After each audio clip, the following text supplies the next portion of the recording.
Frère Matousalem, bonjour. Bonjour frère Cédric. Merci d'accepter de répondre à nos questions et nous rappelons que vous êtes chantre et membre de l'église Arc-en-Ciel Tabernacle de Brazzaville.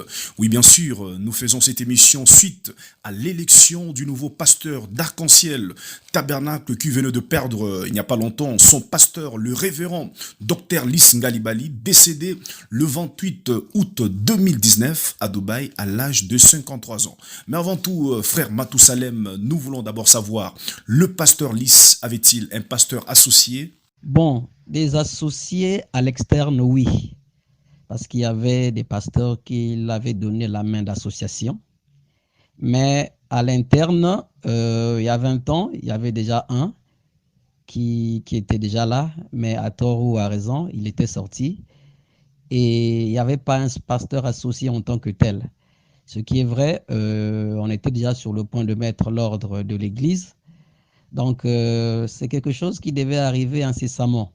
Malheureusement, il est parti, Dieu l'a retiré avant que cet ordre ne soit installé. Frère Matousalem, nous avons appris que c'est dimanche du 22 septembre 2019 que le frère Siméon Galibali, fils du fait pasteur Lys, est élu pasteur d'Arc-en-Ciel Tabernacle. Pouvez-vous le confirmer? Oui, donc dimanche, il y a eu vote à l'église et donc son fils a été élu pasteur et à la majorité, bon, presque tous les, en fait, lorsque j'ai vu, toutes les mains ont été levées, hein, et personne n'a voté contre. Bon, on m'a dit qu'il y a semblé avoir une main quelque part.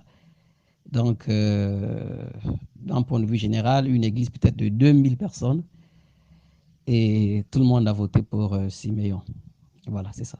Vous ne trouvez pas que c'est parti vite d'élire un autre pasteur alors que le pasteur Lys Ngalibali n'a même pas encore fait un mois depuis son retour à la maison?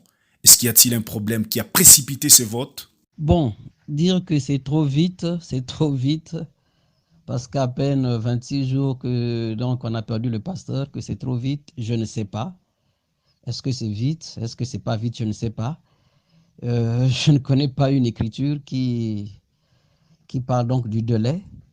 Et ce qui est vrai, on a pensé qu'il fallait quelque chose, il fallait le faire. Et le staff, donc les officiants et l'église, ça a été fait, ça a été fait. Bon, les églises sont donc souveraines. Et Arc-en-Ciel, qui connaît mieux ses problèmes à l'interne, a préféré le faire. Bon, les autres qui sont donc du dehors pensent que ça a été trop vite. Bon, ils peuvent avoir raison, ils peuvent avoir raison. Mais Arc-en-Ciel a pensé que c'était le moment de le faire. Bon, je ne vois pas en quoi cela poserait problème. Perdre un pasteur du calibre du docteur Lys Ngalibali, l'un des docteurs de la parole au Congo en particulier et du continent africain et je dirais même à l'échelle mondiale, c'est pas facile. Nous croyons que Arc-en-Ciel Tabernacle était une église bien assise dans la parole. Est-ce que le frère Siméon est de ces calibres-là de son père? Et aussi, a-t-il déjà prêché auparavant? A-t-il de l'expérience pour conduire une si grande église comme Arc-en-Ciel Tabernacle? Bon, le pasteur Lys lui-même déjà, il était pasteur d'une église locale. Il était juste dans la vingtaine. Siméon est donc de loin plus âgé que lui. Il était pasteur à Kukabateke. Donc, il a géré les papas, les mamans, les vieilles personnes. Il pouvait avoir 22 ou 23 ans. Donc, je crois que c'est un peu dans les gènes aussi. Ça peut être dans les gènes. Si son père l'a fait, et pourquoi pas lui? Surtout que le sacerdoce est une affaire familiale. J'ai vu dans les réseaux sociaux, on dit, bon voilà, c'est une affaire familiale. Oui, parce que le sacerdoce a toujours été une affaire familiale. Lorsque Dieu a voulu envoyer quelqu'un, il a envoyé son fils unique. Lorsque Abraham a envoyé, c'est son fils Isaac, Isaac envoie Jacob, ainsi de suite. Et lorsque nous voyons autour de Moïse, c'est sa famille. Donc, si son père a fait quelque chose dans son jeune âge, et pourquoi pas lui? Donc, je ne vois pas pourquoi on est si vite, on est si pressé de juger, alors que Arc-en-Ciel a pensé qu'il peut bien faire et que les gens disent que ce n'est pas cela. Moi, je ne vois pas. Nous avons appris que le frère Siméon a 24 ans d'âge et célibataire, et cela ne pose pas problème. Oui, donc son père s'est marié à 27 ans.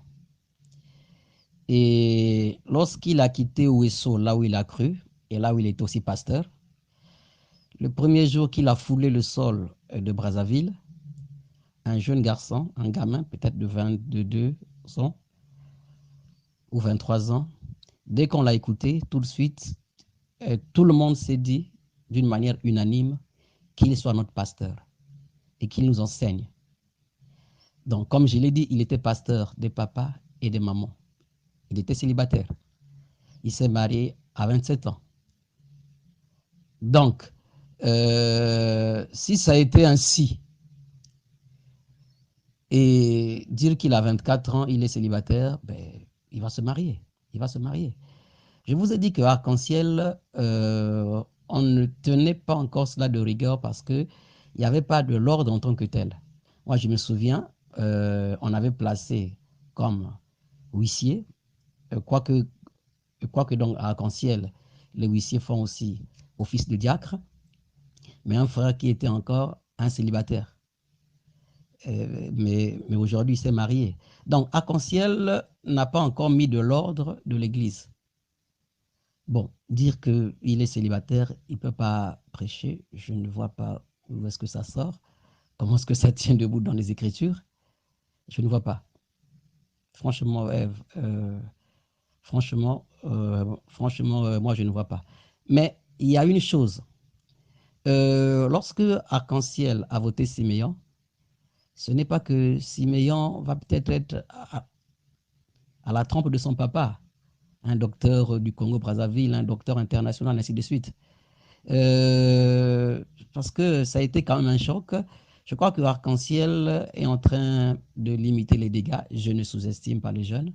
Je ne connais pas encore de quoi il est capable. Mais on ne l'a pas voté pour qu'il puisse peut-être remplacer valablement son père et qu'il puisse faire les choses comme son père et ainsi de suite. Mais c'est pour essayer de limiter les dégâts, vu que nous sommes dans une situation de crise. On a essayé de voir avec tout ce que nous avons là, qui on peut mettre. Et pour l'instant, et d'une manière unanime, on a pensé que c'est Siméon. Voilà. Vous dites que vous l'avez voté pour limiter des dégâts. Quels dégâts? La Bible dit que lorsqu'on frappe le berger, eh bien les brebis se dispersent. Donc, et c'est là que beaucoup des loups ravisseurs viennent ainsi de suite. Donc, Siméon est celui-là qui peut mieux unifier. Siméon est celui-là qui peut faire que le tissu d'arc-en-ciel soit encore solide.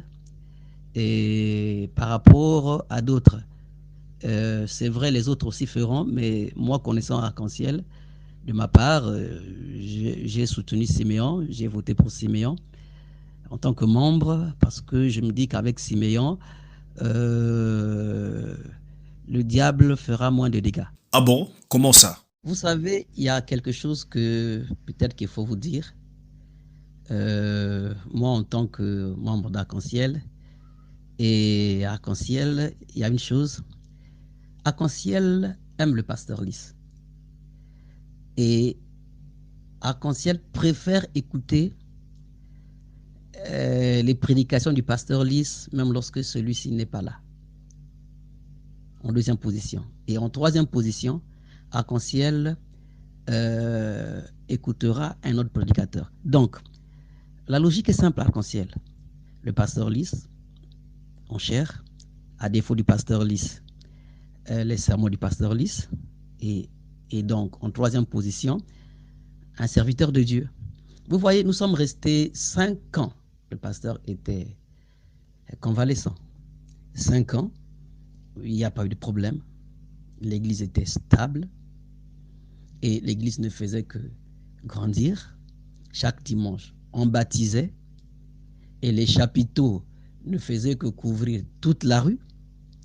Donc, c'est pour autant dire que on peut rester là, écouter les sermons du pasteur Lys. Ça nous laisse tranquille. Et nous aimons ça.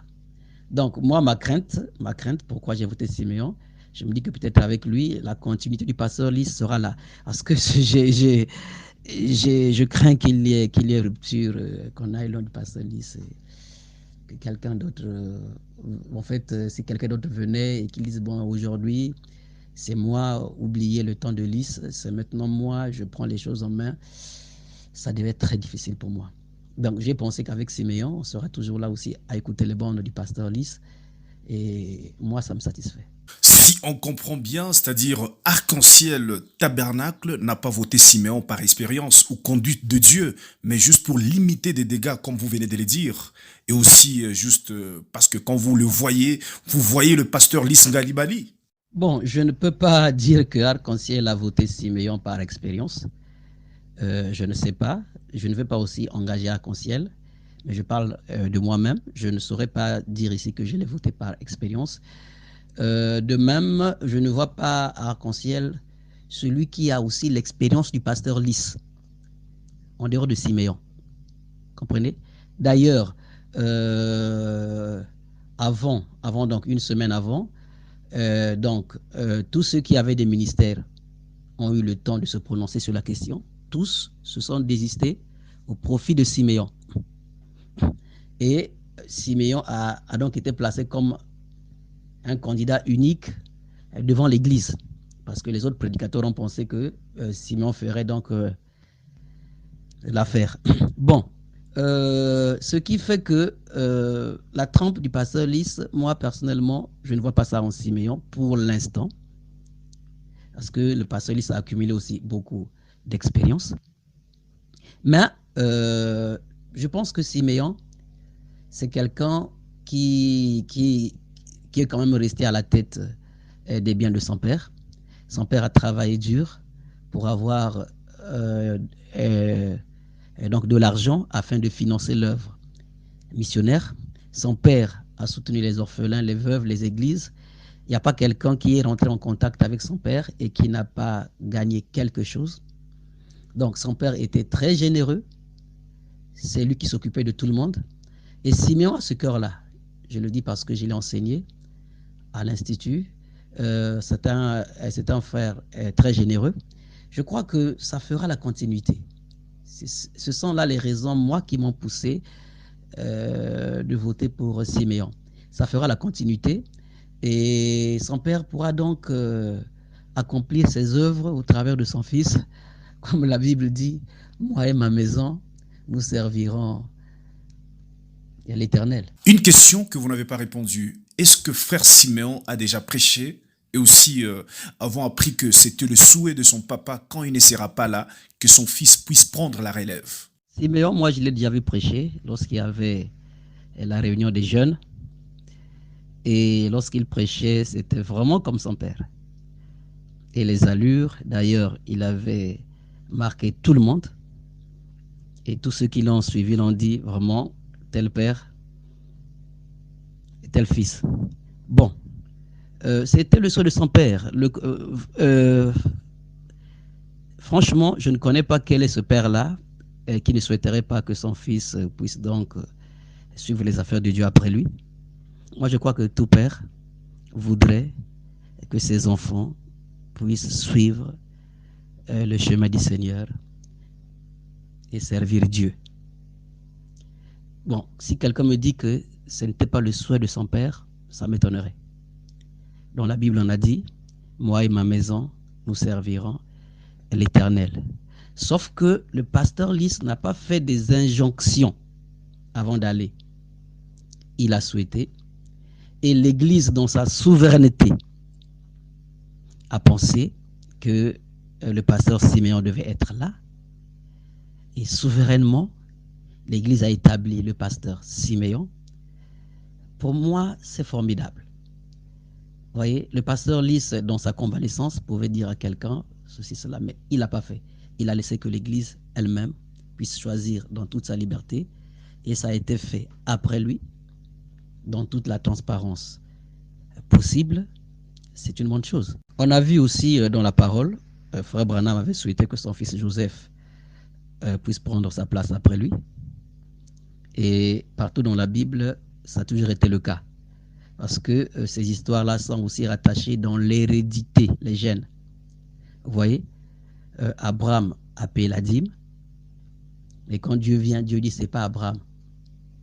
C'était Lévi, le gène responsable, qui avait stimulé Abraham afin qu'Abraham puisse payer la dîme. Vous voyez, c'est dans les gènes. Bon, je vais répondre à une question aussi quand même, parce qu'il y a une question qui est sur les réseaux sociaux là. On dit que Frère Silva dit que la politique est rentrée dans l'église. Politique, donc, écoute une église. Je crois que Frère Sylvain a été mal compris. Frère Sylvain n'a pas dit que toutes les églises, là où les fils succèdent, c'est de la politique. Non. Mais Frère Sylvain est contre un abus. C'est-à-dire, le fils n'a pas le charisme, mais voilà, on le place malgré tout de force. Et par qui? Et par son père.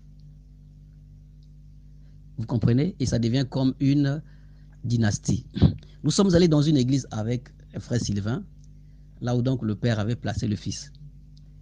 L'église a revendiqué qu'on puisse chanter la chanson là, politique. Il a chanté au milieu, Frère Sylvain arrête. Il dit bon, lorsque vous voyez ici donc, sur le piano, et tout le monde a vu que c'était William son fils. Il dit, vous voyez, ça c'est dans les gènes. William joue bien. Et c'est mon fils. Est-ce qu'il ne joue pas bien? Tout le monde dit, si, il joue bien. Il dit, voilà. Donc, si le fils joue bien, c'est une bonne chose. Si le fils fait bien, c'est une bonne chose. Mais quand on place un fils qui n'a pas le charisme, c'est ça le problème en fait. Frère Sylvain n'est pas contre un fils qui vient et qui fait bien, s'il vous plaît. Mais Frère Sylvain est contre placer un fils parce qu'il veut placer, parce que ça devient une affaire de famille. D'ailleurs, si c'est une affaire d'argent, je crois que c'est pas trop le cas parce que ce que le pasteur Lys a laissé à Siméon, c'est quand même beaucoup déjà. Comprenez? Donc, je ne pense pas que ce soit par motif d'argent. Au contraire, Siméon ici va encore un peu plus essayer de redistribuer la chose. Sincèrement, c'est ce que moi je pense. Frère Mathusalem, le forum Le Gène du Message vous dit merci. Je rappelle qu'à la présentation, c'était donc moi, votre frère Cédric Lukusa Branham. Encore une fois, on est ensemble. Je suis Gène, j'aime le message. Bye.